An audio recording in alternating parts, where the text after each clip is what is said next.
శ్రీ సత్యసాయి జిల్లా కదిరి పట్టణం నందు ఉన్నటువంటి మా యొక్క అన్నలు అక్కలు సోదరుల యొక్క దోబిఘాట్ నందు పిల్లవంక కాలనీ దోబిఘాట్ నందు భూషణ గారు, హనుమంత్ అన్న, అలాగే అధ్యక్షులు శ్రీనివాసులు అన్న, మళ్ళీ ఇక్కడికి వచ్చినటువంటి నాగేంద్ర, కేశవ అన్న, అందరూ కూడా పేరు పేరుకు ఆడవాళ్ళకి మగవాళ్ళకి అందరు కూడా ప్రత్యేకమైనటువంటి ఉద్యమ అభినందనలు తెలుపుకుంటున్నా.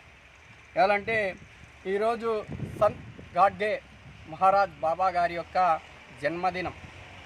ఈయన చేసినటువంటి సంస్కరణలు మరి సేవా కులం, వృత్తి కులం, సంచార జాతి కులానికి సంబంధించినటువంటి ఒక రజక చాకలి కులంలో పుట్టి మరి ఆయన ఒక చిన్న రైతాంగం కొడుకు, రైతు చేసుకునేటువంటి వ్యక్తి కొడుకు. మరి వాళ్ళ తండ్రి జింగ్రా, వాళ్ళ తల్లి పేరు సక్కుబాయ్ గారు. మరి ఆది దంపతులకు మహారాష్ట్ర అమరావతి జిల్లా మరి ఒక కుగ్రామంలో జన్మించినటువంటి ఆయన చాలా సాంఘిక దురాచారాలు, సామాజిక స్పృహతో ఏదైతే జరుగుతున్నటువంటి ఎస్సీ ఎస్టీ బీసీ మైనార్టీల మీద కావచ్చు, చదువు లేదు. మరి మన ఇళ్ళల్లో ఒకటి ఉంటుంది, ముఖ్యంగా మన రజకులు కావచ్చు, మా మంగళ కులస్తులు కావచ్చు, ఏమంటే సేవ ప్రొద్దునుండి కష్టపడి సాయంకాలం కొద్దిగా తాగి పనుకునేటువంటి అలవాటు ఉన్నటువంటి పరిస్థితులు ఉన్నాయి. మరి అది కాలక్రమేపు వచ్చిందో అలవాటు ఏం తెలియదు.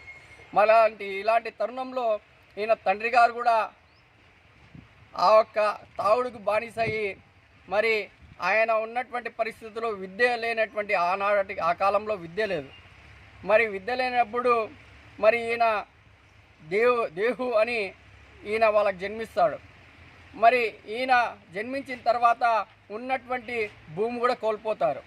మరి తాగుడుకు బానిసైనటువంటి తండ్రి అసలు పట్టించుకునేటువంటి పరిస్థితులు వస్తాయి. మరి సక్కుబాయ్ వాళ్ళ తల్లిగారు ఈయనని పెంచి పెద్ద చేస్తారు.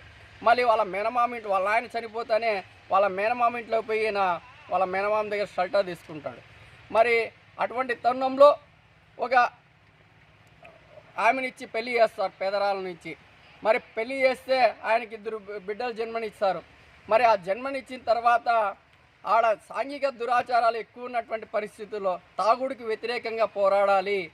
మనం పుట్టేది పెద్ద విషయం కాదు, పుట్టిన తర్వాత మన బిడ్డలు అందరూ బాగానే ఉంటారు, కానీ సమాజానికి మార్పు తీసుకురావాలనేటువంటి ఆలోచన విధానంలో ఆయన పాటల ద్వారానే తన తల్లి ఎంత ఆదర్శప్రాయురాలంటే ఒక ఇంట్లో కూర్చొని పాటలు పాడుకుంటా అంటే ఆమె నుండి స్ఫూర్తి పొంది, ఆయనకు విద్య లేదు పాపము, చదివించే వ్యక్తులు లేనటువంటి పరిస్థితులు, కష్టజీవి అయినా. మరి అలాంటి తరుణంలో వాళ్ళ మేనమామ ఇచ్చినటువంటి వ్యవసాయ భూమిలో పని చేసుకుంటూ వాళ్ళ తల్లిని ఇన్స్పిరేషన్గా వాళ్ళ తల్లితో నేర్చుకున్నటువంటి ఆ పద్యాలని ఆయన సాంఘిక విప్లవానికి నాంది పలికినటువంటి మహాత్ముడు గాడ్గే బాబా గారు. మరి ఆయన అనేకమైనటువంటి సేవా మార్గాలు, అనేకమైనటువంటివి 10 ఆయన చేశాడు. దాంట్లో భిన్నత్వంలో ఏకత్వం తీసుకురావాలనేటువంటి ఆలోచన విధానంలో ఈ యొక్క కులాలు, మతాలు, లింగ విభేదాలు ఉన్నటువంటి భారతదేశంలో భిన్నత్వంలో ఏకత్వం తీసుకురావాలని బాబాసాహెబ్ అంబేద్కర్ గారి ఆలోచన విధానాన్ని కొనసాగింపుగా ఈయన 10 పెట్టారు. ఆకలిన్న వాళ్ళకి అన్నం పెట్టాలి, దాహానికి నీరు ఇవ్వాలి, మరి రోగులకు వైద్యం చేయాలి, పేదలకు విద్య అందించాలి, నిరుద్యోగులకు ఉపాధి కల్పించాలి, మూగజీవులకు రక్షణ కల్పించాలి, బట్టలు లేని వారికి బట్టలు ఇవ్వాలి, పేదవారికి అండగా ఉండాలి, కూడు గుడ్డ. ఈరోజు మనం అంటున్నాం, స్వర్గీయ నందమూరి తారక రామారావు గారు కూడు గుడ్డ అని చెప్తారు, కానీ ఆయనకంటే ముందే ప్రతి ఒక్కరికి భారతదేశంలో ఉన్నటువంటి పేద ప్రజలకి గూడు ఉండాలి, గుడ్డ ఉండాలి, కూడు ఉండాలి అనే సంస్కరణ తెచ్చినటువంటి వ్యక్తి. పేదవారికి అండగా ఉండాలి, నిస్సహాయులకి ఆదరణ ఇవ్వాలి, పేద ఎవరంటే వాళ్ళకి వివాహం చేయాలి అని అనేకమైనటువంటి సంస్కరణలు తెచ్చినటువంటి వ్యక్తి. మరి ఇటువంటి వ్యక్తి పుట్టినరోజులు, వర్ధంతులు జరుపుకోవాలి. అలాగే సినాన్న చెప్పినట్లు ఎవరైతే గాడ్సే బాబా గారికి ఉన్నారో మన భారతదేశంలో ఉన్నటువంటి ప్రథమైనటువంటి ఏదైతే భారతరత్న బిరుదుతో ఆయనకి ఇవ్వాలి. అలాగే ప్రాథమిక బుక్ పాఠాంశాల్లో ఆయన జీవిత చరిత్రని కొనసాగించాలి. ఈ సందర్భంగా తెలియజేసుకుంటూ మరొకసారి ఇక్కడికి వచ్చినటువంటి అందరికి కూడా జై భీములు, జై ఉద్యమ అభినందనలు.